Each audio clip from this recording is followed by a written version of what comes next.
tous et bienvenue pour ce débrief du France-Irlande, dernier match reporté du tournoi Destination 2020. Avant d'aller plus loin, comme d'habitude, pensez à vous abonner à la chaîne, à cliquer sur la cloche pour recevoir toutes les notifications sur les prochaines vidéos de la chaîne, à mettre un petit pouce en l'air si le contenu vous plaît et à commenter cette vidéo. Au sommaire, j'évoquerai le réalisme français en première mi-temps, une seconde mi-temps à deux visages, les tops et les flops, et je ferai un rapide bilan expliquant pourquoi la France n'a pas gagné ce tournoi. L'équipe de France est donc imposée sur le score de 35-27 face à l'Irlande pour son dernier match dans ce tournoi Destination. Un résultat insuffisant, j'y reviendrai, pour remporter cette compétition, mais logique sur la physionomie générale, et quand même ponctué d'un bonus offensif, qui n'est pas facile d'obtenir contre de solides Irlandais. Globalement, on peut dire que ce succès français s'est construit en tout début de deuxième mi-temps, avec un 11-0 infligé aux Irlandais en 12 minutes. Auparavant, la France avait misé sur son réalisme pour tenir tête à un 15 du trèfle costaud. Gêné par des Irlandais vifs, puissants et très structurés, le 15 de France est sorti en tête de la première période, grâce en partie à son réalisme, concluant la moindre de ses opportunités. Outre une pénalité de Tamac après un plongeon de Murray, la France a scoré sur sa première initiative du match.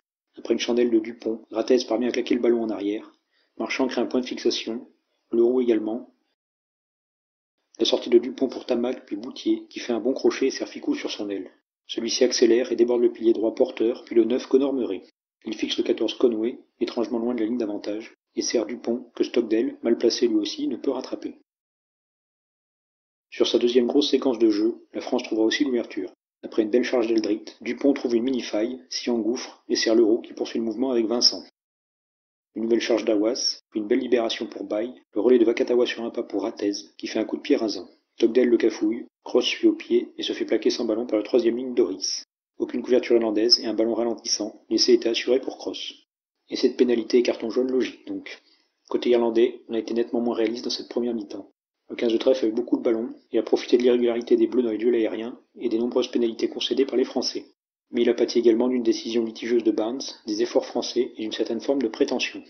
Je vais revenir tout d'abord à la 10e minute. Après 2-3 rucks suivant une mêlée irlandaise sur les 22 Français, Sexton a le coup d'œil et délivre un super jeu au pied pour son ailier Keenan. Anthony Boutier propulse alors le ballon illégalement hors des limites du terrain et écope logiquement d'un carton jaune.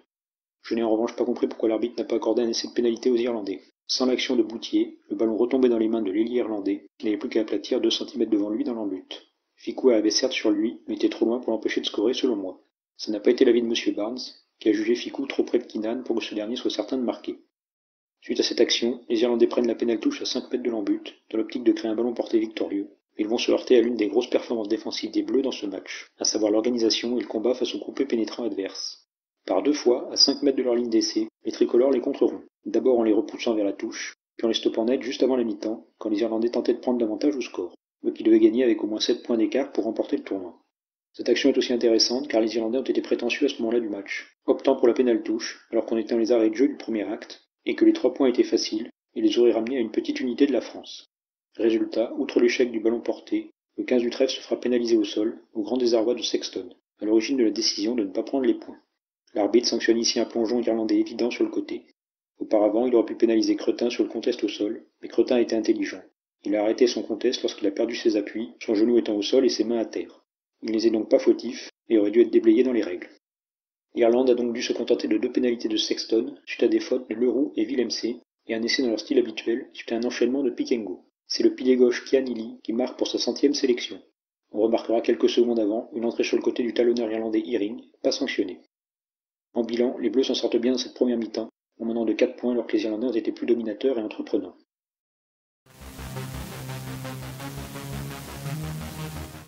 L'équipe de France a quasiment scellé l'issue du match en début de seconde période, en corrigeant les défauts de la première mi-temps, que ce soit l'indiscipline ou les ballons perdus dans les duels aériens.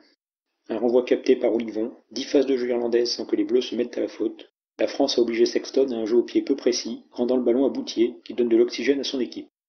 Plus tard, la France cafouille certes sa première touche, mais garde le contrôle, et Aki rend encore le ballon au pied à Boutier. Dans la foulée, Boutier capte enfin une chandelle, et comme un symbole, la contre-attaque va à 100 à l'heure jusqu'à l'embut. Avec Tamac, encore la vitesse de Ficou, le jeu au pied à suivre, Dupont à la course qui récupère et passe à son ouvreur pour un essai somptueux. Les Irlandais ont pris un coup sur la tête et vont ensuite enchaîner faute sur faute. Aki sort d'abord en touche, puis le 15 du trèfle cumulera 3 pénalités en 6 minutes et encaissera 6 points. Le bonus offensif est en vue, et il manque 16 points d'écart supplémentaires pour doubler l'Angleterre et gagner le tournoi. Mais la suite sera sur courant alternatif chez les tricolores, avec 4 pénalités concédées en 12 minutes et de nombreux plaquages ratés sur le centre irlandais Henshaw, qui va bien trop facilement derrière la ligne, après une touche irlandaise pourtant approximative. Cross, Willemse et Ratez sont les plaqueurs fautifs. Les Bleus referont l'écart de 15 points après une belle action consécutive à une mêlée française, qui broie son homologue.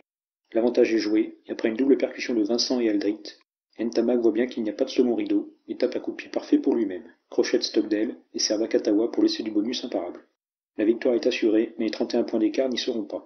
Les Irlandais auront même le dernier mot grâce au Romulan Stockdale, qui se joue aisément de Serein, Vincent et Ramos pour aller aplatir, malgré un en avant préalable de Conway.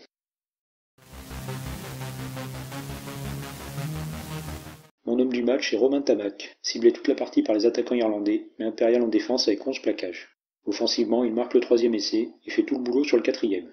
Un bon 5 sur 6 au pied également. Son collègue de la charnière, Antoine Dupont, était également très surveillé. Il a pourtant encore marqué et bien orienté le jeu, sans compter ses précieux dégagements au pied. En suivant, je mets en avant les deux sécateurs Olivon et Aldrit, avec respectivement 21 et 24 plaquages. Le capitaine a aussi été intelligent en faisant par 2 fois le choix des points en début de deuxième mi-temps, ce que son homologue Sexton n'a à tort pas fait. Aldrit a quant à lui été sans cesse dans l'avancée et a rattrapé ses errements de la semaine dernière. Difficile ensuite de ne pas citer Gaël Ficou, bizarrement encore plus à l'aise à l'aile qu'au centre. Que de courses et de défenseurs éliminés, important sur quasiment chaque essai des Bleus. Enfin, si la blessure du précieux Cross, décisif sur l'essai de pénalité français, est une tuile, elle aura permis de voir le Lyonnais Dylan Cretin à l'œuvre. Important en toute fin de première période pour annihiler une action chaude irlandaise, il récupère aussi 2 ballons en touche sur des lancers irlandais et s'est employé dans les rucks. Une seule pénalité concédée en fin de match. Niveau flop, je dirais qu'on a plutôt affaire à quelques prestations plus irrégulières. Willemse a beaucoup plaqué, mais commis 3 en avant et des fautes. Cyril Bay a été sanctionné en mêlée et a égaré 2 ballons, avant de se reprendre et d'être solide devant et dans le jeu courant. Vincent et Vakatawa avaient du boulot pour contenir la paire Aki Encho. Tranchant en attaque, ils ont été pénalisés chacun une fois et ont raté quelques plaquages.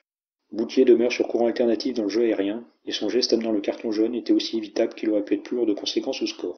Son jeu au pied reste performant, et il est au départ du 3e essai.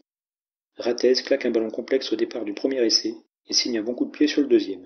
À la 37e, il manque bizarrement de gaz pour tenter de déborder C.J. Stender, 3e ligne plus massif que coureur, et il a souvent pratiqué une défense digne du rugby touché, comme sur une accélération de Stockdale.